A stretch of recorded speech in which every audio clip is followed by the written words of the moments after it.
नमस्कार जय जगन्नाथ समस्त को स्वागत करुच्ची मिश्रौती यूट्यूब चैनल को। तो पिलामाने तुमମାନଙ୍କର लोक कहानी मो पूर्व क्लास रे पढ़ी थी।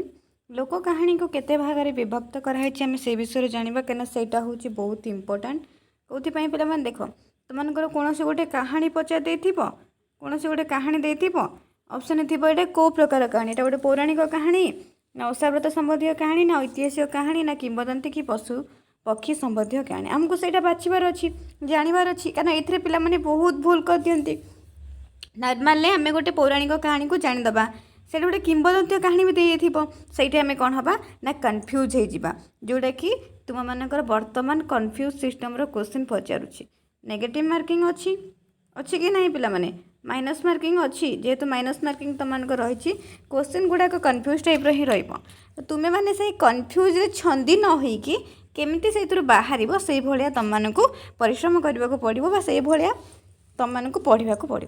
ठीक अच्छे पौराणिक कहानी कौ गुड़ाक से खाली टे जानवर अच्छी खाली हिंस माने तुम जमी हिंस दे दो पूरा आगू माड़ी चलो से भाया पौराणिक कहानी गुड़ाक कौन कौन कौड़ा कौड़ा आम पौराणिक कहानी हो पाए जोटा कि पढ़ले भी आम जापर कि यहाँ हूँ आम पौराणिक कहानी बोली। ठीक अच्छे क्लास आरंभ सब कही खाता पेन तुम पाखे रखि जिते तुमको जोटा इंपोर्टाट पॉइंट लगे ताकू नोट कर हेडिंग देल लोक कहानी हेडिंग देदेल लोक कहानी। ठीक अच्छे लोक कहानी जहाँ आज क्लास तुमको इंपोर्टाट पॉइंट गुड़ाक मुझे डाकिली तुमको जोटा भी पढ़ेला भितर इंपोर्टाट लगे ताकू सब नोट करदेव।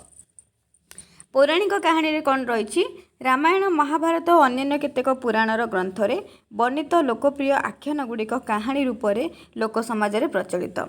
सारला दास बलराम दास जगन्नाथ दास और परवर्ती अन्य केतेक पुराण रे थिबा उपाख्यान मान मध्य कहानी भाव में समसामयिक उत्कलीय समाज रे प्रचलित थिला एवं एबे मध्य ए धारा अक्षुण्ण रहितिबार लक्ष्य करा जाए।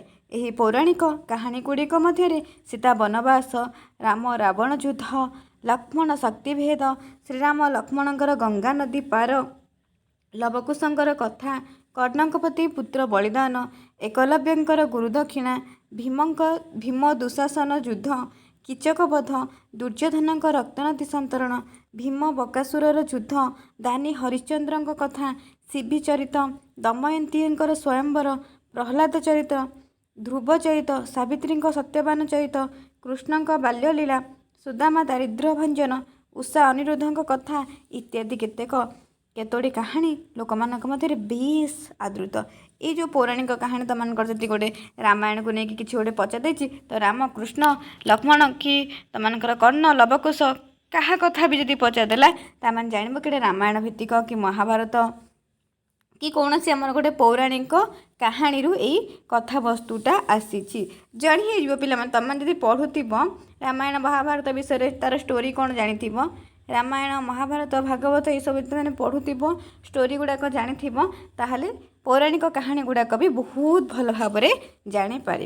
ठीक अच्छे हाँ पिला माने पूर्व क्लास रे किए जड़े कमेंट कर कि मैडम आमर क्वेश्चन आंसर भी डिस्कसन करूँ। ठीक अच्छे क्वेश्चन आंसर भी डिस्कसन हम मुझे देखिए भाभी तुमर पूर्वर भी मुझे डिस्कसन करे कि फास्ट मुझे थ्योरी क्लासटा करे प्रथम मुझे तुमर थ्योरी क्लासटा को बेस इंपोर्टाट दिए थ्योरी क्लास सरी सारा पर आमर बहुत गुड़िए क्वेश्चन आंसर प्रैक्टिस करा जाए जो मैंने पूर्वर क्लास कर बहुत भल भाव में जानते केते क्वेश्चन आंसर प्रैक्टिस करा जाए केमती कौन सब हुए तो तुम्हें मैंने भी सेमती पढ़ देख सब किसी जापर कि सब मु पढ़ाइबा तुम निजे पर्सनाल सेल्फ स्टडी कर किंतु तुम मानक कौन करने को पड़ो ना फास्ट थ्योरीटा को भल भाव में जानवा पड़ो थ्योरी कौन अच्छी जानले सीना तुम मैंने सर्ट क्वेश्चन कौन पड़ो जापर डायरेक्ट सर्ट क्वेश्चन को आम जापर ना क्वेश्चन आंसर मुझे तुम डिस्कसन करी किंतु फास्ट तुम थ्योरी क्लासटा सरीगला है यहाँ आम जागले पौराणिक कहानी तापर जाना ऐतिहासिक कहानी कौन ऐतिहासिक कहानी रही निहाती ऐतिहासिक कहानी पढ़ु पढ़ु तुम मैंने जापर कि यहाँ गोटे ऐतिहासिक कहानी यहाँ गोटे पौराणिक कहानी है तो ये कौन रही श्रेणी कहानी संख्या खूब कम रही है। ओडिशार गजपति महाराजा पुरुषोत्तम देवंकर कांची अभियान राजा राजुड़ा मानकर कहानी निहाती थाए कांची अभियान कथा पुरुषोत्तम देव गजपति महाराजा पुरुषोत्तम देवंकर कांची अभियान ना वीर सुरेन्द्र सायंकर वीरत्व विषय संग्रामी वीर दलबेहरा संग्राम कौशल चाखी खुंटियाଙ୍କର ବୀରତ୍ୱ, ଝାନ୍ସୀ ରାଣୀ ଲକ୍ଷ୍ମୀବାईଙ୍କ କାହାଣୀ, ମାନେ ଏଇ ସବୁ ଯେଉଁ କାହାଣୀ ଗୁଡ଼ାକ ରହିଯାଏ ଏଇଟା ହେଉଛି ତୁମମାନଙ୍କର ଐତିହାସିକ କାହାଣୀ। ବୁଝିପାରିଲ? କୌଣସି ରାଜାଙ୍କ କଥା କହିଥିବ ନହେଲେ କୌଣସି ସଂଗ୍ରାମ ପୁରୁଷଙ୍କ କଥା କହିଥିବ ତାହେଲେ ଜାଣିପାରିବ କି ସେଇଟା ହେଉଛି ଗୋଟେ ଐତିହାସିକ କାହାଣୀ। ତାପରେ ଆସିଗଲା ପିଲାମାନେ କିମ୍ବଦନ୍ତୀମୂଳକ କାହାଣୀ। କିମ୍ବଦନ୍ତୀମୂଳକ କାହାଣୀ ଗୁଡ଼ାକ କୋଉରା କୋଉରା ଆମେ ଜାଣିବା। ବହୁ ପୌରାଣିକ, ଐତିହାସିକ ଓ ଦେବାଦେବୀ ସମ୍ପର୍କୀୟ କିମ୍ବଦନ୍ତୀ ଲୋକ କାହାଣୀରେ ରୂପ ପାଇଛି। ମାନେ ଏଥିରେ ତିନିଟା ଅଙ୍କ ଦେଖ, ପୌରାଣିକ, ଐତିହାସିକ ଆଉ ଦେବାଦେବୀ ସମ୍ପର୍କୀୟ କିମ୍ବଦନ୍ତୀ ଆମ ଲୋକ କାହାଣୀରେ କ'ଣ ରୂପ ପାଇଛି। ଯେମିତିକି ଧର୍ମପଦର କୋଣାର୍କ ମନ୍ଦିର ମୁଣ୍ଡି ମାରିବା କଥା କିମ୍ବଦନ୍ତୀମୂଳକ ଗୋଟେ, ଏହା ତ ସମସ୍ତେ ଜାଣିଛ। ଗାଲମାଧବଙ୍କ କାହାଣୀ ଜାଣିଛ, ଇନ୍ଦ୍ରଦେବୀଙ୍କର ମନ୍ଦିର ନିର୍ମାଣ କଥା, କି ଆମର ଜଗନ୍ନାଥ ମନ୍ଦିର ମୂର୍ତ୍ତି ଯେଉଁ ନିର୍ମାଣ ହେଲା, ଏସବୁ ହେଉଛି କିମ୍ବଦନ୍ତୀମୂଳକ କାହାଣୀ। କାଶ୍ୟା କପିଳା ଭେଟ, ଶିବେଇ ସାଆନ୍ତଙ୍କର ଜାଉଖିଆ, ଏସବୁ ହେଉଛି ଆମର କ'ଣ କିମ୍ବଦନ୍ତୀମୂଳକ କାହାଣୀ, ଯେଉଁଥିରେ କି ପୌରାଣିକ ଦେବାଦେବୀ ସମ୍ପର୍କୀୟ କିଛି କାହାଣୀ ଆମର ରହିଥାଏ। ତାପରେ ପଶୁପକ୍ଷୀ, ପଶୁପକ୍ଷୀ ତ ତୁମେମାନେ ଆରାମସେ ଜାଣିଦେବ, କିଛି ଅସୁବିଧା ଏଥିରେ ନାହିଁ। କେଉଁଟା ଗୋଟେ ପଶୁପକ୍ଷୀ ସମ୍ବନ୍ଧୀୟ କାହାଣୀ, ମାଙ୍କଡ଼, ବାଘ, ଭାଲୁ, ସିଂହ, ଠେକୁଆ, ଏମାନଙ୍କୁ ନେଇକି ଯେଉଁ ସବୁ କାହାଣୀ ଗୁଡ଼ାକ ରହିଥାଏ, ଆଉ ସେଥିରେ ନିହାତି ଏଇଟା ମନେ ରଖିଥିବ, ସବୁ କାହାଣୀରେ କିଛି ନା କିଛି ଆମକୁ ଶିଖିବାକୁ ମିଳିଥାଏ, କିଛି କିଛି ଉପଦେଶ ସେଥିରେ ଦିଆହେଇଥାଏ, ସମାଜକୁ କିଛି ବାର୍ତ୍ତା ପ୍ରଦାନ କରାଯାଇଥାଏ। ତ ଏଇ କାହାଣୀରେ କିଛି କାହାର ଅସୁବିଧା ହେବନି ମୁଁ ଭାବୁଛି, କାରଣ ଏଇଟା ପଶୁପକ୍ଷୀ ସମ୍ବନ୍ଧୀୟ କାହାଣୀ ଗୁଡ଼ାକ ଆରାମସେ ତୁମେ ଜାଣିପାରିବ ହେଲା।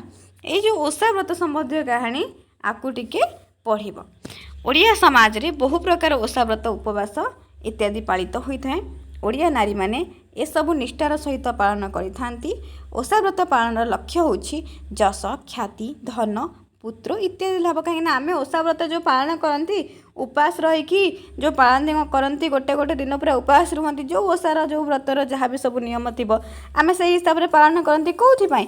ଆମ ଘର କେମିତି ଶାନ୍ତି ରହିବ, ଆମର କେମିତି ଆମ ମାନେ କ'ଣ ପରିବାର କେମିତି ଭଲରେ ରହିବେ, ସୁଖ ଶାନ୍ତିରେ ରହିବେ, ତା ସହିତ ଆମେ ଯେଉଁଟା ଚାହୁଁଛନ୍ତି ସେ ଜିନିଷଟା କେମିତି ପାଇଯିବା, ଆମେ ସବୁ ମାନସିକ କରନ୍ତି କି ନାହିଁ, କି ନାହିଁ ଯଦି ଆମର ଏଇ କାମଟା ହେଇଯିବ ମୁଁ 108 ନଡ଼ିଆ ପିଟିବି, କି ଯଦି ଏଇ କାମଟା ହେଇଯିବ ମୁଁ ଗୋଟେ ପୂଜା ରଖିବି, କି ଯଦି ମୋର ଏଇ କାମଟା ହେଇଗଲା ତାହେଲେ ମୁଁ କିଛି ଲୋକଙ୍କୁ ଡାକିକି ଖାଇବାକୁ ଦେବି।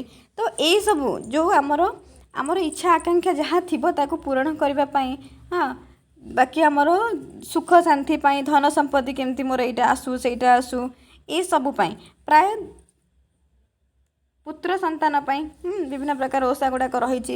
ତ ଏଇସବୁ ସମ୍ବନ୍ଧୀୟ ବହୁତ ଗୁଡ଼ିଏ କାହାଣୀ ରହିଛି, ଯେଉଁଟାକି ତୁମମାନଙ୍କର ଓଷା ବ୍ରତ ସମ୍ବନ୍ଧୀୟ କାହାଣୀ। ଓଷା ବ୍ରତ ଗୁଡ଼ାକ ଜାଣିଛ, ପ୍ରତି ଓଷାର କିଛି ନା କିଛି କାହାଣୀ ରହିଛି। ଯେମିତିକି ଆମେ କହିବା ଖୁଦୁରୁକୁଣୀ ଓଷା, ଖୁଦୁରୁକୁଣୀ ଓଷାର କାହାଣୀ ଜାଣିଛ। ଦ୍ୱିତୀୟା ଓଷା, ବଡ଼ ଓଷା, ଚୈତି ମଙ୍ଗଳବାର ଓଷା, ଷଠି ଓଷା, ବୁଧେଇ ଓଷା, ବହୁତ ଗୁଡ଼ିଏ ଓଷା ଅଛି, ତା ସହିତ ବ୍ରତ ଗୁଡ଼ାକ ଅଛି। ସବୁ ବ୍ରତର କିଛି ନା କିଛି କାହାଣୀ ରହିଛି, ସବୁ ଓଷାର କିଛି ନା କିଛି କାହାଣୀ ରହିଛି। ସେଇ ତଅପୋଇ କାହାଣୀ ହେଉ ବା ତୁମମାନଙ୍କର ଯେକୌଣସି କାହାଣୀ ହେଉ, କାରଣ ସେଇ କାହାଣୀକୁ ନେଇକି ଆମେମାନେ ଦେଖୁଛନ୍ତି କି ତଅପୋଇ କେମିତି କଷ୍ଟ ପାଉଥିଲା, କେମିତି ମଙ୍ଗଳା ମା'ଙ୍କୁ ପୂଜା କଲା, ତାପରେ ତା'ର କଷ୍ଟ ଦୂର ହୋଇଗଲା, ତା ଭାଇମାନଙ୍କୁ ସେ ପାଇଲା, ଯାହା ବି ହେଉ ତା ଭାଇମାନେ ତା ଦୁଃଖ ବୁଝିପାରିଲେ, ଭାଉଜମାନଙ୍କୁ ଶାସ୍ତି ଦେଲେ, ଏସବୁ କଥା ଏଇଟା ଗୋଟେ କାହାଣୀ ରହିଛି। ଏଇ କାହାଣୀରୁ ଆମେ ବି ଜାଣିଛନ୍ତି କି ଏମିତି ଏମିତି ସେ କାହାଣୀଟା ହେଇଛି, ଏମିତି ସିଏ ପୂଜା କରିଛି ବୋଲି। ତ ସବୁ ଓଷା ବ୍ରତରେ ଆମେ ଜାଣିଲେ ତାହେଲେ କିଛି ନା କିଛି କାହାଣୀ ରହିଛି। ତାପରେ ଆସିଲା ତୁମମାନଙ୍କର ଅନ୍ୟାନ୍ୟ କାହାଣୀ। କ'ଣ ଅନ୍ୟାନ୍ୟ କାହାଣୀ କିଛି ରହିଛି ନା, ସତ୍ୟନାରାୟଣ ପୂଜା କାହାଣୀ ଗୁଡ଼ାକ ସତ୍ୟ ପୀରଙ୍କର ମାହାତ୍ମ୍ୟ ପ୍ରଖ୍ୟାପକ। ଅନ୍ୟାନ୍ୟ କାହାଣୀ ବି କିଛି ରହିଛି, ଯେମିତିକି ତୁମମାନଙ୍କର ସର୍ବଶକ୍ତିମାନ ରୂପେ ସେ ଏହି କାହାଣୀ ଗୁଡ଼ିକ ବିବୃତ, ମାନେ ଏଇ କାହାଣୀ ଗୁଡ଼ିକ ବ୍ୟତୀତ ତୁମମାନଙ୍କର କିମ୍ବଦନ୍ତୀମୂଳକ କାହାଣୀ, ପୌରାଣିକ କାହାଣୀ, ଓଷା ବ୍ରତ ସମ୍ବନ୍ଧୀୟ କାହାଣୀ, ୟା ବ୍ୟତୀତ ବି ଆହୁରି କିଛି କାହାଣୀ ଗୁଡ଼ାକ ରହିଛି। ଯେମିତି ଅସୁର ଅସୁରୁଣୀ କାହାଣୀ, ଭୂତପ୍ରେତ କାହାଣୀ, ଏଗୁଡ଼ାକ ସବୁ ରହିଛି କି ନାହିଁ। ଭୂତପ୍ରେତ କାହାଣୀ, ଅସୁର ଅସୁରୁଣୀ କାହାଣୀ, ଏମିତି ଆଉ ବହୁତ ଗୁଡ଼ିଏ କାହାଣୀ ପିଲାମାନେ ତୁମମାନଙ୍କର ରହିଛି। ଅନ୍ୟାନ୍ୟ କାହାଣୀରେ ବହୁତ ଗୁଡ଼ିଏ ରହିଛି, ଯେମିତିକି ଦେଖିପାରୁଥିବ ଚୋର, ଡକାୟତ ଓ ଠକଙ୍କୁ ନେଇକି ମଧ୍ୟ କେତେ ଗୁଡ଼ିଏ ଲୋକ କାହାଣୀ ଆମ ସମାଜରେ ପ୍ରଚଳିତ। ଏହାର ସ୍ୱଳ୍ପତାରୁ ଜଣାଯାଏ ଯେ ପ୍ରାଚୀନ କାଳରୁ ଓଡ଼ିଆ ସମାଜ ଚୋରି, ଡକାୟତ ଓ ଶଠତାକୁ ଘୃଣା କରିଆସିଛି। କେତେକ ନିର୍ଜୀବ ଓ ଅଚେତନ ପଦାର୍ଥର ମାହାତ୍ମ୍ୟ କେତେକ ଲୋକ କାହାଣୀରେ ବର୍ଣ୍ଣିତ ହୋଇଥିବାର ଲକ୍ଷ୍ୟ କରାଯାଏ। ଜଣେ ମନପବନ କଠଉ ପିନ୍ଧି ନିମିଷକ ମଧ୍ୟରେ ଦୂରବର୍ତ୍ତୀ ସ୍ଥାନକୁ ଯାଇପାରେ।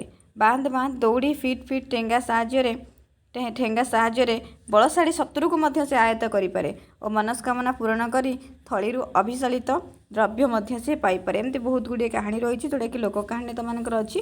बास पिला माने लोक कहानी एतिकी ही तुमकर रहा। यापर आसीज लोकनाटक। लोकनाटक ये तुमकर इम्पोर्टाट कौ गुड़ाक सब अभिनय प्रधान लोकनाटक, कौ गुड़ाक नृत्य प्रधान, कौ गुड़ाक संगीत प्रधान, कौ गुड़ाक वाद्य प्रधान। एथुरु गोटे क्वेश्चन तुमकर आसूची आपको भल भाव पढ़। ठीक अच्छे। नेक्स्ट क्लास रे आमे लोक नाटक विषय पढ़ा। मन रख लोकनाटक भल भाव पढ़। ये जो लोक साहित्य भितर लोकनाटक वर्तमान माने ए वर्ष तो लोकगीत क्वेश्चन पकई माने लोकनाटक सहित है लोकनाटक किंतु प्रति वर्ष क्वेश्चन एटा हूँ गोटे क्वेश्चन पूरा थुआ से तुमने आपको टे भल भाव पढ़ और नोट कर।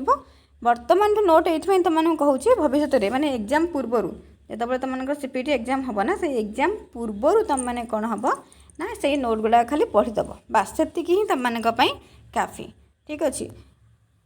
मु देखुची प्राय पिला नेक्स्ट क्लास ही कहते तो मुझे जापार पिला तुमने पढ़ुच मो पर भरोसा करछ केबे भी तुम भरोसा को मु कौन भांगी ना। मु तुमकर क्लास निहाती प्रतिदिन तो क्लास ट्राए करने कि निहाती तुमकर एग्जाम पर्यंत मो कोर्स को मु सारी है। धन्यवाद पिला माने।